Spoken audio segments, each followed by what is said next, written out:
नमस्कार दोस्तों, आपका एक बार फिर से स्वागत है मृदा विज्ञान के एक और नए वीडियो में। आज की वीडियो में अपन बेसिकली बात करने वाले हैं जो पोषक तत्वों का अधिग्रहण होता है, कैसे पौधा पोषक तत्वों को ग्रहण करता है, इन्हीं सभी क्रियाओं के बारे में आज की वीडियो में अध्ययन करने वाले हैं। तो स्टार्ट करते हैं पोषक तत्वों के अधिग्रहण से। देखो, पोषक तत्व अपन ने क्या किए थे, मृदा में डाल दिए थे।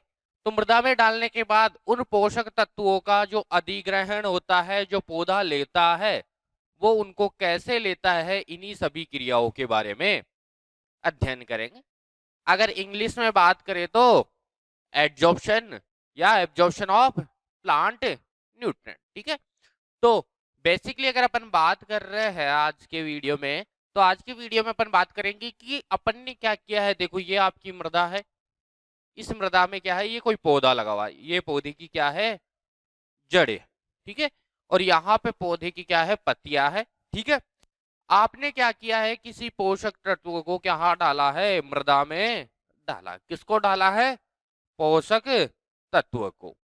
इस पोषक तत्व को जब आपने मृदा में डाला, इसके बाद में ये कैसे इसकी जड़ों तक जाएगा और कैसे इसकी जड़ों से पौधे के अंदर जाएगा और अंदर से कैसे यह पत्तियों तक जाएगा, इन पूरी क्रियाओं के अध्ययन को पोषक तत्व की अधिग्रहण की प्रक्रिया में सम्मिलित किया जाता है।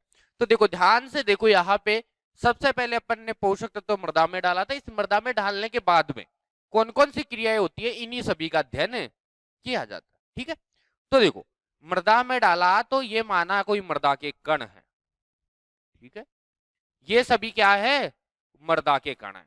इन कणों पर क्या हो गए, पोषक तत्व आकर चिपक गए। तो सबसे पहले आपको क्या करना पड़ेगा, पहली क्रिया में इन पोषक तत्व को इन मृदा कण से कहां लेके जाना है, आपको इन पत्तियों तक, इस जगह तक लेके जाना है। तो इस जगह तक लेके जाओगे तो सबसे पहले पोषक तत्व कहां आएगा, इस मृदा कण से इस मृदा घोल पर। कहां आएगा, ये जो कण था, कण से देखो सबसे पहले कहां आएगा, घोल में आएगा। घोल में आने के बाद घोल से इस जड़ तक जाएगा। ठीक है।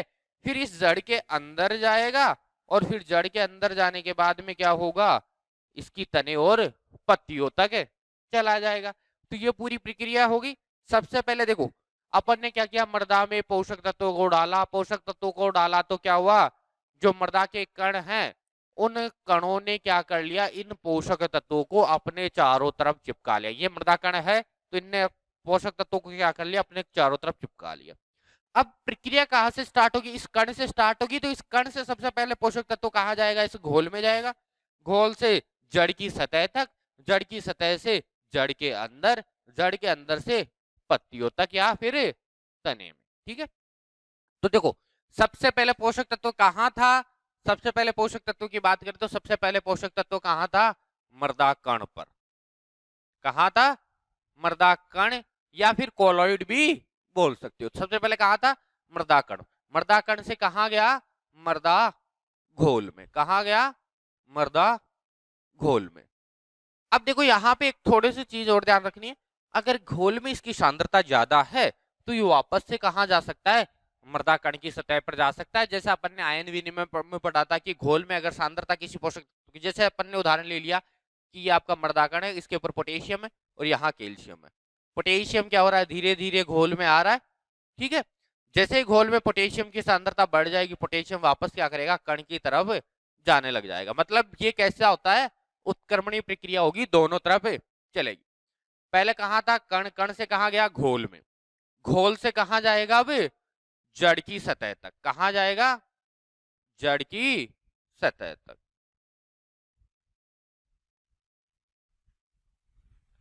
और जड़ की सतह के बाद में क्या होंगे, जड़ के अंदर जाएगा, तभी तो पौधे की पत्तियों तक जाएगा। तो नेक्स्ट में कहां चला गया, जड़ में प्रवेश या फिर जड़ के अंदर। ठीक है।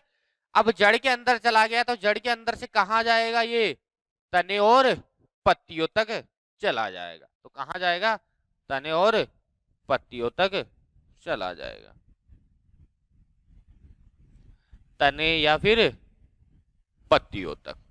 तो ये पूरी प्रक्रिया हो गई। देखो, सबसे पहले प्रक्रिया में कहां गया, मृदा कण से घोल तक। तो पहली प्रक्रिया ये होगी जिसमें कहा जा रहा है मृदा कण से मृदा घोल में क्या जा रहे हैं, पोषक तत्व। घोल से फिर दूसरी प्रक्रिया में कहा जा रहे हैं, जड़ की सतह पर। घोल से दूसरी प्रक्रिया में कहा जा रहे हैं, तो दूसरी प्रक्रिया यहां हो गई संपन्न। तीसरी प्रक्रिया में क्या हो रहा है, जड़ की सतह से जड़ के अंदर प्रवेश कर रहा है या जड़ के अंदर जा रहा है। तो यहाँ पे देखो जड़ की सतह पर पहुंच गया, तो अब जड़ के अंदर जाएगा तभी तो पौधे के अंदर ऊपर जाएगा। तो तीसरी प्रक्रिया में जड़ के अंदर प्रवेश कर गया। चौथी प्रक्रिया क्या हो गई, यहाँ जड़ के अंदर से पत्तियों या फिर तने तक चला जाएगा। तो ये कुल 4 प्रक्रियाएं होती है, 4 चरण होते हैं जिनके फलस्वरूप पोषक तत्वों का अधिग्रहण होता है। अब आज के वीडियो में अपन इनको ज्यादा डिटेल में नहीं पढ़ेंगे, नहीं तो इनको एक अलग से लेक्चर लेते, लेकिन आज की वीडियो में अपन इनको शॉर्ट में पढ़ेंगे, जो एग्जाम के पॉइंट ऑफ व्यू से आपके लिए इंपॉर्टेंट है, उन्हीं चीजों को डिस्कस करेंगे। ठीक है, तो देखो सबसे पहले कहा था कण कण से घोल में गए पोषक तत्व घोल से जड़ की सतह पर, फिर जड़ के अंदर प्रवेश और फिर तने और पत्तियों तक पहुंच गए। अब इस प्रक्रिया में देखो, जैसे मृदा कण है और कण से मृदा घोल पर जाते हैं, तो यहाँ पे जो प्रक्रिया काम आती है वो प्रक्रिया कौन सी होती है, आयन विनिमय। कौन सी प्रक्रिया होती है, आयन विनिमय। जैसे ये कण है आपका, ठीक है, इस कण से कहां जाना है, घोल में जाना है। तो यहाँ पे देखो पोटेशियम है, यहाँ पे क्या है, कैल्शियम है। कैल्शियम इस कण पर आएगा तो पोटेशियम कहाँ चला जाएगा, यहाँ पे जाएगा। कैल्शियम के ऊपर +2 आवेश होता है, तो ये किसको प्रतिस्थापित करेगा, 2 पोटेशियम को, क्योंकि एक पोटेशियम पर +1 होता है, यहाँ पे +2 है, तो 2 धन आयनों को प्रतिस्थापित कर देगा। तो इसका मतलब क्या होगा, 2 पोटेशियम कहाँ जाएंगे, घोल पर। तो इस प्रकार की प्रक्रिया तो आयन विनिमय की प्रक्रिया ही हो रही थी। अगर यहाँ पे जो आदान प्रदान हो रहा है आयनों का, अगर वो धन आयनों का तो धन आयन विनिमय और ऋण आयनों का तो ऋण आयन विनिमय। तो पहली प्रक्रिया किसके समान होती है, आयन विनिमय के समान होती है। अब दूसरी प्रक्रिया के बारे में देखें तो दूसरी प्रक्रिया में पोषक तत्व कहा जा रहे हैं मृदा घोल से जड़ की सतह तक। यहाँ की जो प्रक्रिया होती है वो सबसे महत्वपूर्ण होती है। इस प्रक्रिया में मुख्य रूप से 3 अभिक्रियाएं होती है या 3 प्रकार की क्रियाएं होती है। कौन कौन सी होती है, सबसे पहले की बात करें तो विसरण, दूसरा आता है सहती प्रवाह और तीसरा आता है जड़ अवरोधन। तो अगर क्वेश्चन आता है कि मृदा घोल से पोषक तत्व जड़ की सतह तक कौन सी विधि के द्वारा पहुंचते हैं, तो कौन सी विधि के द्वारा पहुंचते हैं, इन तीनों विधियों के द्वारा पहुंचते हैं, विसरण, सहती प्रवाह और जड़ अवरोधन। अब देखो विसरण, सहती प्रवाह और जड़ अवरोधन में क्या फर्क है, कौन सी प्रक्रिया कब काम में आएगी और कौन सी कब काम में आएगी। देखो सबसे पहले बात करते हैं विसरण। अब देखो विसरण की जो क्रियाएं होती हैं उसमें क्या करते हैं, पोषक तत्व अधिक सांद्रता से कम सांद्रता की तरफ तो जाएंगे, लेकिन किसके द्वारा, रैंडम थर्मल मोशन या फिर कणों के अंदर वाइब्रेशन या कंपन की वजह से। किसकी वजह से, इन कणों में क्या होगा, कंपन होगा। अब इस प्रक्रिया को समझने से पहले आपको एक सिंपल प्रक्रिया समझा देता हूं सहती प्रवाह की। देखो सहती प्रवाह क्या होता है, सहती प्रवाह में क्या होता है कि देखो यहाँ पे भी जब भी कोई अणु जाता है, जब भी कोई तत्व जाता है, कोई पोषक तत्व है, वो हमेशा किधर से किधर की तरफ जाएगा, अधिक सांद्रता से कम सांद्रता की तरफ ही जाएगा। लेकिन वो दशाएं कौन कौन सी होगी उनके ऊपर निर्भर भी करेगा। तो यहाँ पे देखो सहती प्रवाह का मतलब होता है, सहती का मतलब होता है साथ में, सहती का मतलब क्या होता है, साथ में, ठीक है। किसके साथ में, जल के साथ में। तो यहाँ पे पोषक तत्व एक दिशा से दूसरी दिशा में किसकी वजह से जाते हैं, जल की वजह से या जल के साथ जाते हैं। अब देखो यहाँ पे अपन पौधा ले लेते हैं, ये पौधे की क्या है, जड़ें हैं, ये मृदा की सतह। लगातार पौधा पोषक तत्व और जल का अधिग्रहण कर रहा है, तो इस क्षेत्र में क्या होगा, पोषक तत्व के साथ साथ जल की कमी भी हो जाएगी। किसी दूसरे क्षेत्र में पोषक तत्व भी और जल दोनों ही क्या है, अधिक है। तो इस पोषक तत्व और जल वाले क्षेत्र से क्या होगा, पौधा जल को खींचेगा अपनी तरफ, तो यहां से जल किधर की तरफ जाएगा, इस मृदा की जड़ की, या सॉरी इस पौधे की जड़ की तरफ जाएगा। तो पोषक तत्व भी क्या होगा, इस जल के द्वारा, इस जल के साथ ही क्या होगा, चला जाएगा। सहती का मतलब हो गया साथ में, किसके साथ में, पोषक तत्व जल के साथ में जाएगा। अब देखो अधिक सांद्रता से कम सांद्रता की तरफ गया कि नहीं गया, ये देख लेते हैं। देखो यहाँ पे जल की अधिकता थी और यहाँ पे जल की कमी थी। अधिक सांद्रता से कम सांद्रता की तरफ जल ने गमन किया, जल गया। अब पोषक तत्वों का देखते हैं, देखो लगातार पौधा पोषक तत्वों का अधिग्रहण कर रहा है, तो पोषक तत्वों की भी यहाँ कमी आ गई। जबकि यहाँ पे पोषक तत्व ज्यादा मात्रा में थे, तो सहती प्रवाह में क्या होंगे, पोषक तत्व इधर से इधर की तरफ जा रहे। किसके साथ जा रहे, जल के साथ जा रहे हैं। यहाँ पे पोषक तत्व और जल दोनों की सांद्रता अधिक थी, यहाँ पोषक तत्व और जल दोनों की सांद्रता कम है, तो दोनों के अंदर कहाँ जाएंगे, अधिक सांद्रता से कम सांद्रता की तरफ, high concentration to lower concentration, या अधिक सांद्रता से कम सांद्रता की तरफ जाएंगे। सहती का मतलब क्या हो गया, जल के साथ में जाएंगे। ये किसके साथ जाएंगे, जल के साथ में। लेकिन देखो यहाँ पे भी कुछ क्रियाएं होती है, जैसे अपन देखते हैं, कभी कभी जरूरी नहीं है कि हमेशा जल की कमी इधर ही हो। क्षेत्र में जल क्या है, एक सीमा से अधिक हो गया, तो क्या होगा, जल इसकी इधर भी जा सकता है, लेकिन पोषक तत्वों की तो हमेशा कमी होती है जड़ क्षेत्र में। क्यों, क्योंकि पौधा पोषक तत्व है, लेता रहेगा। अब इस स्थिति में क्या होगा, जल इधर आ रहा है तो पोषक तत्व भी क्या होंगे, इधर आएंगे। तो ये क्रिया तो क्या हो गई, उल्टी हो गई। इस स्थिति में सहती प्रवाह काम नहीं करता है। तब कौन सा काम करता है, विसरण काम करता है। विसरण क्या करता है कि जो पोषक तत्व होते हैं या तत्व होते हैं, वो अधिक सांद्रता से कम सांद्रता की तरफ तो गमन करेंगे, लेकिन किसके द्वारा, यहाँ पे उन कणों में क्या होगा, कंपन, और कंपन होने के फलस्वरूप वो जल से होते हुए, किसके, देखो ये जल के साथ थे, वो जल से होते हुए, जल क्या है, देखो अपन बात करते हैं, जल इधर बह रहा है, मान लिया जल इधर बह रहा धीरे धीरे, और पोषक तत्व किधर आने, पौधा आपका इधर है, और इधर जल की मात्रा ज्यादा है, तो जल किधर जा रहा है, दूसरी दिशा में जा रहा है। जबकि पोषक तत्व की कमी पौधों के पास है, तो जल पोषक तत्व क्या होगा, इधर की तरफ आएगा, इस जल से होते हुए निकल जाएगा। और किसकी वजह से निकलेगा, इन कणों में, इन पोषक तत्वों के जो कण है, एलिमेंट है, तत्व है, इन तत्वों में कंपन की वजह से।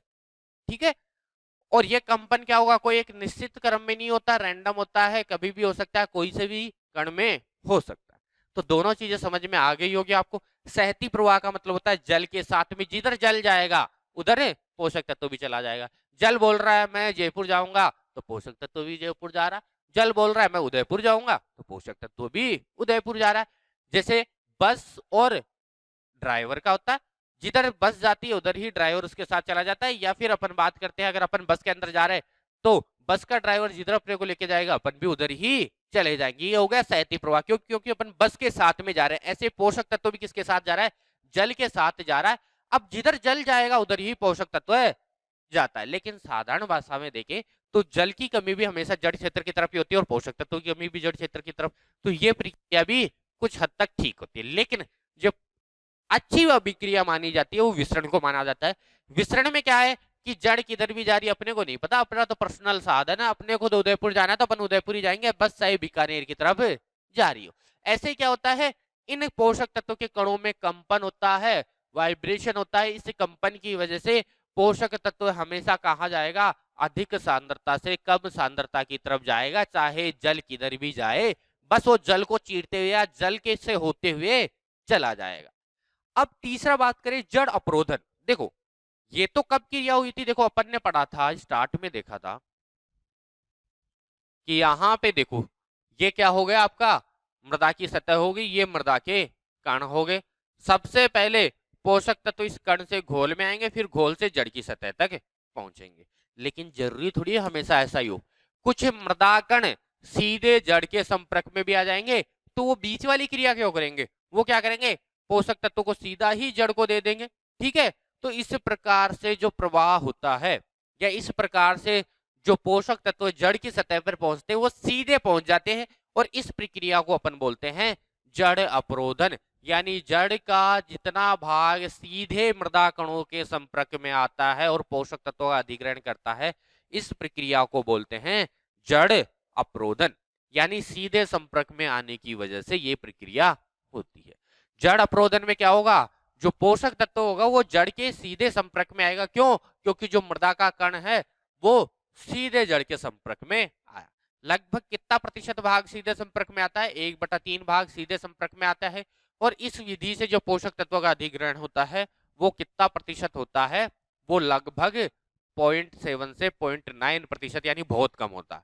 अब तीनों विधियों में बात करें तो जो सबसे ज्यादा अच्छी विधि मानी जाती है वो विसरण मानी जाती है, और सबसे ज्यादा पोषक तत्वों का अधिग्रहण भी इसी से होता है। फिर सहती प्रवाह, और सबसे कम जड़ अवरोधन से होता है। जड़ अवरोधन तो क्या है? देखो ये जड़ है, ये मृदा कण, ये सीधा क्या होगा, इसके संपर्क में आ गया तो इसके ऊपर जो पोषक तो सीधे कहां पहुंच जाएंगे? जड़ में पहुंच जाएंगे। ये जो बीच में क्रिया हो रही थी कण से घोल और घोल से जड़ की सतह में, ये प्रक्रिया नहीं होती, ठीक है। लेकिन इसके द्वारा जो पोषक तत्वों का अधिग्रहण होता है वो कम ही होता है। अब बात कर लेते हैं कौन सी विधि से कौन कौन से पोषक तत्वों का अधिग्रहण होता है। तो यहाँ पे अगर अपन बात करते हैं तो जो ज्यादातर पोषक तत्व विसरण विधि के द्वारा अधिग्रहित होते हैं। अब विसरण में बात करें तो विसरण में हो गया नाइट्रोजन, फॉस्फोरस, जिंक, पोटेशियम, इन सभी का कौन सी विधि के द्वारा होता है? विसरण की विधि के द्वारा होता है। ध्यान रखने वाली बात है, कोई भी एक विधि किसी एक पोषक तत्व को पूर्ण रूप से एक जगह से दूसरी जगह स्थानांतरित नहीं कर सकती या जड़ की सतह तक स्थानांतरित नहीं कर सकती। एक पोषक तत्व के लिए एक से अधिक विधियां भी काम में आ सकती है। अब देखो सबसे कम अगर अपन बात करते हैं तो विसरण किसका होता है? फॉस्फोरस का होता है सबसे कम, और सबसे ज्यादा होता है वो नाइट्रोजन का होता है। तो सबसे अधिक तो किसका होता है? नाइट्रोजन का, और सबसे कम किसका होता है? फॉस्फोरस का। सहती प्रवाह में कौन से काम में आते हैं? सहती प्रवाह या सहती प्रवाह से कौन से का होता है? तो यहाँ पे आता है कैल्शियम और मैग्नीशियम। वहीं पे जड़ अवरोधन में भी कैल्शियम ही आता है। तो कैल्शियम दोनों विधि से होता है। अगर जड़ अवरोधन भी दे रखा है, सहती प्रवाह भी दे रखा है, तो आपको जड़ अवरोधन को राइट करना है। अगर जड़ अवरोधन ऑप्शन में नहीं है तो उस स्थिति में सहती प्रवाह की तरफ आप जा सकते हो। अब तीसरी विधि बात करते हैं, की सतह तक पोषक तत्व पहुंच गए, अब जड़ के अंदर जाने हैं। अब जड़ के अंदर जाने के लिए इन पोषक तत्वों को दो विधियों से गुजरना पड़ता है, या दो विधियों के द्वारा ये जड़ के अंदर प्रवेश करते हैं। तो यहाँ पे जड़ के अंदर प्रवेश करने के लिए जो दो विधियां हैं वो कौन सी विधियां हैं? उन विधियों के नाम की बात करें तो उन विधियों का क्या नाम है? उन विधियों का नाम है सक्रिय अधिग्रहण और निष्क्रिय। कौन कौन सी विधियां हैं? सक्रिय अधिग्रहण और निष्क्रिय अधिग्रहण। देखो अब देखो यहां पे अपन बात करते हैं पोषक तत्व कहां पहुंच चुका है? इस जड़ की सतह तक पहुंच चुका है, यानी अब इस जड़ के अंदर जाना है इसको। तो जड़ के अंदर जाने के लिए कौन सी विधि काम में आएगी? या तो सक्रिय विधि या फिर निष्क्रिय विधि। कौन सी काम में आएगी? या तो सक्रिय विधि या फिर निष्क्रिय विधि। अब देखो दोनों विधियों को समझने से पहले देख लेते हैं अपन। जैसे अगर अपन बात करें उदाहरण के लिए, पोषक तत्व कहां पहुंच चुके हैं? जड़ की सतह पर। जैसे अपन बात करें एक बारात है, बारात अगर घर पर पहुंच चुकी है अगले वाले के, लड़की वाले के यहाँ, तो अब उसको क्या करनी है? घर के अंदर घुसना है। तो घर के अंदर क्या करना पड़ेगा? सबसे पहले दरवाजा खोलना पड़ेगा, तभी तो घर के अंदर घुस सकते हैं। तो दरवाजा खोलने के लिए अपन बात करते हैं कि यहाँ पे पोषक तत्व भी क्या करेंगे? कुछ ऐसी प्रक्रिया लगाएंगे जिसकी वजह से वो जड़ के अंदर प्रवेश कर जाए। अब इस जड़ के अंदर प्रवेश करने के लिए उसको दो विधियां काम में लेनी पड़ेगी, सक्रिय या फिर निष्क्रिय। अब सक्रिय कब काम में आएगी और निष्क्रिय कब काम में आएगी, ये सबसे महत्वपूर्ण है। निष्क्रिय का मतलब होता है कि पोषक तत्व ने कुछ नहीं किया, पौधे ने भी कुछ नहीं किया, बस जिधर क्या हुई जगह मिली उधर चले गए। यानी निष्क्रिय विधि में क्या होगा? पौधा कुछ नहीं करता, पौधा खड़ा है, पोषक तत्व क्या करेगा? अपने आप ही चला जाएगा। यानी अधिक सांद्रता से कम सांद्रता की तरफ। जैसे एक बस है, बस के अंदर क्या है? अंदर क्या है? भीड़ नहीं है, बाहर बहुत ज्यादा भीड़ है, तो लोग पीछे से धक्का देके आपको खुद ही चढ़ा देंगे। आपको कुछ करने की जरूरत नहीं है, आपको कोई ऊर्जा लगाने की क्रिया जरूरत नहीं है। तो निष्क्रिय में क्या होगा? पौधा निष्क्रिय है, बस आ जाओ और पौधों के अंदर चले जाओ। यानी यहाँ पे क्या होगा? पौधा कोई भी ऊर्जा की खपत नहीं करेगा, पौधा निष्क्रिय, बस पौधा पड़ा है, बोल रहा है जिसको आना है आओ, जिसको जाना है जाओ। तो निष्क्रिय विधि में अधिक सांद्रता से कम सांद्रता की तरफ, यानी निष्क्रिय विधि में क्या कब लागू होगी, जब बाहर पोषक तत्वों की या जड़ की सतह पर पोषक तत्वों की सांद्रता अधिक हो और अंदर पोषक तत्वों की सांद्रता कम हो। इस क्रिया में कोई भी ऊर्जा की आवश्यकता नहीं होती है। तो परिभाषा की बात करें तो निष्क्रिय जल अवशोषण या निष्क्रिय अवशोषण होता है पोषक तत्वों का। इसमें पोषक तत्व अधिक सांद्रता से कम सांद्रता की तरफ गमन करते हैं बिना उपापचय क्रियाओं में। जो ऊर्जा मिली है उसको प्रयोग करें, या बिना ऊर्जा के प्रयोग के अधिक सांद्रता से कम सांद्रता की तरफ पोषक तत्व क्या करते हैं, चले जाते हैं। जड़ों की सतह पर सांद्रता अधिक होगी, अंदर कम होगी। लेकिन अगर इसका जस्ट उल्टा भी तो हो सकता है ना, जड़ की सतह पर सांद्रता कम है और घोल में या फिर जड़ के अंदर सांद्रता अधिक है, यानी अपन बोल सकते हैं कि ये जड़ के अंदर तो क्या है सांद्रता ज्यादा है, लेकिन बाहर सांद्रता क्या है, कम है। अब इस स्थिति में क्या है कि पौधों को फिर भी पोषक तत्व अंदर लेने हैं, क्यों, क्योंकि कुछ पौधों को किसी विशेष पोषक तत्व की जो मात्रा होती है वो बहुत ज्यादा चाहिए होती है। अब इस स्थिति में क्या होगा, पौधा फिर भी पोषक तत्व अंदर लेना चाहता है, तो इस क्रिया में कौन सी काम आएगी, सक्रिय विधि काम आएगी। ठीक, इसमें किधर से किधर की तरफ, जब कम से अधिक सांद्रता की तरफ गमन करेंगे तो इस प्रक्रिया में क्या होगी, ऊर्जा की भी आवश्यकता होगी। किसकी आवश्यकता होगी, ऊर्जा की भी। जैसे बस वाला एग्जांपल ले लेते हैं। बस में अंदर पहले से भीड़ लगी हुई है और बाहर क्या है, इतनी ज्यादा भीड़ नहीं है। तब अगर आपको बस के अंदर फिर भी चढ़ना है, भीड़ लगी हुई है, यानी अंदर फिर सांद्रता पहले से ज्यादा है, फिर भी आपको जाना है, तो क्या करना पड़ेगा, आपको धक्का लगाना पड़ेगा। आपको ऊर्जा, अपनी जो ऊर्जा है वो प्रयोग में लानी पड़ेगी। अब किसी बंदे के पास ऊर्जा नहीं है तो वो क्या होगा, छूट जाएगा पीछे ही, वो नहीं चढ़ पाएगा। लेकिन किसी के पास में क्या है, जिम करता है, सुबह शाम जिम जाता है, अच्छे से मेहनत करता है, और उस बंदे के अंदर क्या है, पावर ज्यादा है, ऊर्जा ज्यादा है, तो वो क्या करेगा, सबको धक्का मार के चढ़ जाएगा। तो इस प्रक्रिया में देखो, ध्यान रखने वाली बात क्या है, जितनी ज्यादा ऊर्जा है उतना ज्यादा ही अधिग्रहण होगा। जितनी ज्यादा आप में ऊर्जा है उतना जल्दी आप क्या करोगे, बस में चढ़ जाओगे। तो सक्रिय विधि में क्या होगा, ऊर्जा की आवश्यकता होगी कब, जब अपन सांद्रता के विपरीत दिशा में जा रहे हैं। सांद्रता के विपरीत, सांद्रता किधर है आपकी, हमेशा जो तत्व होते हैं अपने आप किधर जाते हैं, अधिक से कम की तरफ। इस क्रिया में आपको कोई ऊर्जा की आवश्यकता नहीं है, तो निष्क्रिय, आप निष्क्रिय हो, बस आप सो रहे हो, आपको कोई मतलब नहीं है दुनियादारी से। इस क्रिया को बोलते हैं निष्क्रिय पोषक तत्वों का अधिग्रहण, यानी अधिक से कम सांद्रता की तरफ। लेकिन अगर इसका उल्टा जाना है तो आपको क्या करना पड़ेगा, ऊर्जा लगानी ही पड़ेगी। तो इसको बोलते हैं पर सक्रिय अधिग्रहण, किसका, पोषक तत्वों का। अब इसके बाद में जड़ के अंदर प्रवेश कर गए, और जड़ के अंदर प्रवेश करने के बाद में तने और पत्तियों तक जाते हैं, और तने और पत्तियों तक जाने के लिए जो क्रिया काम में आती है वो कुछ संहति प्रवाह के जैसी ही होती है। कैसी होती है, संहति प्रवाह। अब देखो, जड़ के अंदर प्रवेश कर गए, और जड़ के अंदर प्रवेश करने के बाद में कहां से जाएंगे, ये तने से होते हुए जाएंगे पोषक तत्व। तो देखो, ये पौधे का तना है, ये ऊपर का भाग है, और ये क्या है, जड़ें। जड़ों के अंदर प्रवेश कर दिया। अब तने से कहां जाएंगे, पौधे के पत्तियों तक जाएंगे। तने में क्या पाया जाता है, जाइलम और फ्लोएम पाया जाता है। अब जाइलम फ्लोएम क्या करते हैं, ये तो आपको सबको पता ही है। जाइलम क्या करता है, जल को ऊपर की तरफ लेके जाता है। अब जल को ऊपर की तरफ लेके जाएगा तो इस जल में क्या करेंगे, ये पोषक तत्व भी रहेंगे, या अपन बोल सकते हैं कि जड़ से ये कहां चले जाएंगे, जाइलम में चले जाएंगे। और जाइलम में जाने के बाद में ये क्या करेंगे, जल के साथ ही ऊपर की तरफ चले जाएंगे, क्योंकि वाष्पोत्सर्जन की क्रिया के फलस्वरूप जल हमेशा पौधों में कहां जाएगा, ऊपर की तरफ चला जाएगा। अब आज अपन फिजियोलॉजी की बात इतनी करेंगे नहीं, तो उसके बारे में नहीं पढ़ेंगे, कैसे ये जल ऊपर जाता है, डिक्सन जोली की अवधारणा क्या थी, ठीक है, तो उनके बारे में अपन नहीं पढ़ने वाले आज। ठीक है, संहति प्रवाह की बात कर रहे हैं। जो जड़ के अंदर प्रवेश करने के बाद होता है वो लगभग संहति प्रवाह के जैसा ही होता है। अपन ऐसा नहीं बोल सकते कि संहति प्रवाह होता है, संहति प्रवाह के जैसा ही होता है। यहाँ जाइलम में पोषक तत्व डाल दिए और ये क्या कर दिए, जल के साथ ऊपर की तरफ जा रहे हैं। अपन ने संहति प्रवाह में भी यही पढ़ा था कि जब जब पोषक तत्व जल के साथ अधिक सांद्रता से कम सांद्रता की तरफ गमन करता है तो इस प्रक्रिया को बोलते हैं संहति प्रवाह। यहाँ भी कुछ इसी प्रकार की प्रक्रिया हो रही है। जो पोषक तत्व है वो कहाँ चला गया, जाइलम में, और जल के साथ कहाँ जा रहा है, ऊपर की तरफ जा रहा है। इस प्रक्रिया को अपन बोलते हैं सहती प्रवाह।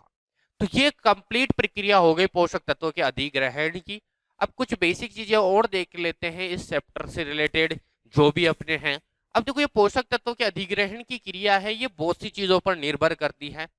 जैसे मृदा के पीएच पर, कितना पीएच होगा तब अधिकतम पोषक तत्वों का अधिग्रहण होगा। तो अगर पीएच की बात करें तो 6.5 से 7.5 का पीएच होता है, तो वो उपयुक्त माना जाता है।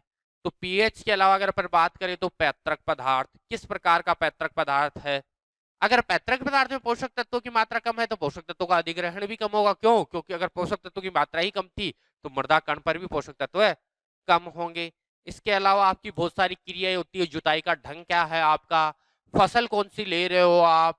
कभी कभी क्या होता है, किन्हीं किन्हीं फसलों को पोषक तत्व की इतनी आवश्यकता नहीं होती तो वो अधिग्रहण नहीं कर पाते हैं। तो ये सभी क्रियाएं निर्भर करती है आपके जुताई के ढंग पर, जुताई कैसे कर रहे हो, कौन सी फसल ले रहे हो, पैतृक पदार्थ क्या है, पीएच क्या है। अब इन्हीं के साथ अपन नेक्स्ट टॉपिक की बात करते हैं। तो क्रांतिक स्तर क्या होता है पोषक तत्वों का मृदा में। तो वैसे तो देखो बहुत सारे पोषक तत्व हैं, लेकिन अपन बेसिक 3 पोषक तत्वों के बारे में भी क्रांतिक स्तर की स्टडी करेंगे। नाइट्रोजन, फास्फोरस और पोटास। तीनों पोषक तत्वों के क्रांतिक स्तर की बात करें तो मृदा में इनका क्रांतिक स्तर अलग होता है और पौधों में अलग होता है। ठीक है। तो अगर क्रांतिक स्तर की बात करें तो नाइट्रोजन का क्रांतिक स्तर होता है 280 किलोग्राम से कम, यानी इससे कम होगा पर हेक्टेयर में तो उसको बोलेंगे अपन कमी, यानी नाइट्रोजन की कमी है, 280 किलो से कम होगा। तो वहीं पे पौधे में कितने से 1.5% से कम होगा तो अपन उसको क्या बोलेंगे। देखो दोनों में अलग अलग चीजें, यहाँ पे किलोग्राम पर हेक्टेयर है, वहां पे प्रतिशत है।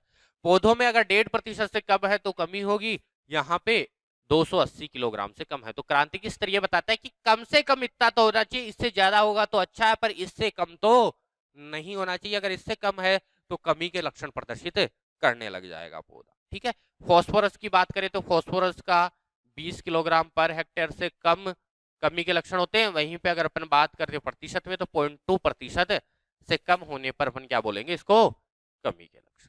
वहीं पे पोटेशियम, तो पोटेशियम के बहुत से अलग अलग शॉर्ट्स है, लेकिन तुम्हारे 12th के लेवल के जो शॉर्ट्स है वो ये बताते हैं कि 100 किलोग्राम पर हेक्टेयर से कम होने पर ये कमी के लक्षण प्रदर्शित करेगा। वहीं पे पौधों में 1.4% से कम होगा तो कमी के लक्षण प्रदर्शित करेगा। तो ये क्रांतिक स्तर है तीनों के। नाइट्रोजन का 280 किलोग्राम मृदा में, फास्फोरस का 20 किलोग्राम, पोटेशियम का 100 किलोग्राम। वहीं पे पौधों की बात करें तो नाइट्रोजन का 1.5%, फास्फोरस का 0.2% और पोटेशियम का 1.4%। अब आज की वीडियो में अपन एक और टॉपिक कवर करने वाले हैं। इसके बाद में आपके जो उर्वरक हैं वो बचे रह जाएंगे, तो नेक्स्ट वीडियो में अपन उर्वरक को भी कंप्लीट कर लेंगे। तो जो आपका नेक्स्ट टॉपिक आने वाला है वो है सांकेतिक पौधे, जिनको इंडिकेटर प्लांट कहा जाता है। सांकेतिक पौधे या इंडिकेटर प्लांट किसको कहेंगे, सांकेतिक पौधे या इंडिकेटर प्लांट। सांकेतिक पौधे ऐसे होते हैं जो संकेत देते हैं। क्या करते हैं, संकेत देते हैं। किसके संकेत देते हैं, पोषक तत्वों की कमी के संकेत देते हैं। अब देखो समझो इस चीज को, आपने इंडिकेटर का प्रयोग किया है, सूचक का प्रयोग किया है, सांकेतिक बोल लो या फिर इनका दूसरा नाम सूचक पौधे भी होते हैं। क्या होते हैं, सूचक पौधे, यानी सूचना प्रदान करते हैं। सूचक का प्रयोग किया होगा आपने केमिस्ट्री में, वहां पे आपने देखा होगा कि सूचक डालते हैं तो जो अंतिम बिंदु आता है उस पर क्या करता है, उस विलयन का जो रंग होता है वो रंग क्या कर देता है, बदल जाता है, परिवर्तित हो जाता है। अरे भाई इंडिकेटर या सूचक का काम यही होता है, सूचना देता है कि अंतिम बिंदु आ चुका है रंग परिवर्तन के द्वारा। ऐसे ही मृदा में भी सूचक पौधे लगाए जाते हैं जो पोषक तत्व की कमी के लक्षण मुख्य पौधे से पहले बता देते हैं। जैसे आपने क्या कर रखा है, एक खेत लगा रखा है जिसमें आपने क्या बोल रखे हैं, गेहूं बो रखे। क्या बो रखे आपने, गेहूं बो रखे। इस गेहूं में क्या कर दिया आपने, कुछ पौधे सरसों के लगा दिए। किसके लगा दिए, सरसों, और सरसों सूचक पौधा है फास्फोरस का। अब देखो मुख्य खेत में, यानी आपके पूरे खेत में फास्फोरस की कमी आती है हर साल, तो आप क्या करोगे, फास्फोरस के लिए कुछ सरसों के सूचक पौधे लगा दोगे। अब आपने सरसों लगा दी, सरसों उग भी गई, ठीक है। अब इसके बाद में जैसे ही सरसों में या जैसे इस खेत में फास्फोरस की कमी होने लगेगी, तो सबसे पहले फास्फोरस की कमी के लक्षण किस पे आएंगे, आपके सरसों के ऊपर आएंगे। किसके ऊपर आएंगे, सरसों के ऊपर आएंगे। तो इससे क्या होगा, आपको पता लग जाएगा, 10 से 15 दिन पहले आपको पता लग जाएगा कि आपकी जो मुख्य फसल है, उस मुख्य फसल में क्या होने वाले हैं, फास्फोरस की कमी आने वाली। अब देखो ये काम कैसे करता है। सूचक पौधा क्या होता है, किसी एक विशेष फसल के लिए या किसी एक विशेष पोषक तत्व के लिए एक विशेष सूचक पौधा होता है। जैसे ही उस पोषक तत्व की कमी होगी, तो उस पौधे पर पहले प्रभाव आएगा। कारण क्या है, क्योंकि वो पौधा क्या होता है, उस पोषक तत्व को अधिक मात्रा में ग्रहण करता है। जैसे सरसों क्या होगा, फास्फोरस को अधिक मात्रा में ग्रहण करता है। तो अब क्या होगा, जो खेत में जो फास्फोरस था, इसको किसने, सरसों ने पहले ही ले लिया पूरा। और सरसों को क्या है, फास्फोरस मुख्य फसल अपनी गेहूं से ज्यादा चाहिए। तो क्या होगा, सरसों में क्या होगा, इस या सरसों के आसपास वाले क्षेत्र में क्या होगा, इस पोषक तत्वों के पहले लक्षण आ जाएंगे। कैसे आएंगे, देखो आपके पास में कोई खेत है, ये वाला पूरे खेत में एक समान क्या है, फास्फोरस है। अब आपने सूचक पौधा सरसों लगाया, सरसों क्या करेगा, फास्फोरस को जल्दी से अवशोषित करेगा। जल्दी अवशोषित करेगा तो मृदा में इस क्षेत्र में क्या होगा, फास्फोरस की कमी जल्दी आ जाएगी। अब जल्दी आने की वजह से क्या होगा, अपने को पता लग जाएगा कि आपने सरसों में फास्फोरस की कमी आ चुकी है, तो मुख्य फसल में भी फास्फोरस की कमी आने वाली है। अब मुख्य फसल में फास्फोरस की कमी आने वाली है, तो अपन क्या करेंगे, फास्फोरस को पहले ही डाल देंगे, जिससे क्या होगा, मुख्य फसल अपनी बच जाएगी। अब देखो अपने को पता तो इस मुख्य फसल में भी लग जाता 10 दिन बाद में, लेकिन 10 दिन बाद में आप क्या करते, फास्फोरस को डालते, फिर उसका जल अपघटन होता, 7-8 दिन उसको प्राप्त होने में लग जाते, तो 10 दिन का गैप हो जाता लगभग। इस 10 दिन में क्या होता है, पौधे की अधिकांश जो वानस्पतिक वृद्धि और जो बीजों की वृद्धि थी वो प्रभावित हो जाती है। और एक बार पौधे की वृद्धि प्रभावित होती है, तो उसके बाद में उसकी वृद्धि पहले जैसी कभी नहीं हो पाती। तो पौधे की वृद्धि और विकास को पूर्ण रूप से बनाए रखने के लिए इन सूचक पौधों का प्रयोग किया जाता है, जो क्या करते हैं, मुख्य फसल से पहले किसी विशेष पोषक तत्व की कमी के लक्षण प्रदर्शित कर देते हैं। उनको सांकेतिक पौधे या सूचक पौधे कहते हैं। अब बात करें नाइट्रोजन और कैल्शियम। नाइट्रोजन और कैल्शियम के जो सूचक पौधे हैं वो हैं फूल गोभी और पत्ता गोभी।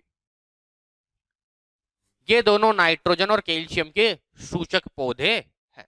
आपको मेनली जो चीज याद करनी है वो कौन से पोषक तत्वों का कौन सा सूचक पौधा है, बस यही याद करनी है, इसके अलावा कुछ याद नहीं करना। सूचक पौधे की परिभाषा फिर से एक बार बोल रहा हूं, ऐसे पौधे जो किसी विशेष पोषक तत्व की कमी के लक्षण मुख्य फसल से पहले प्रदर्शित करते हैं, उन्हें सूचक पौधे कहते हैं।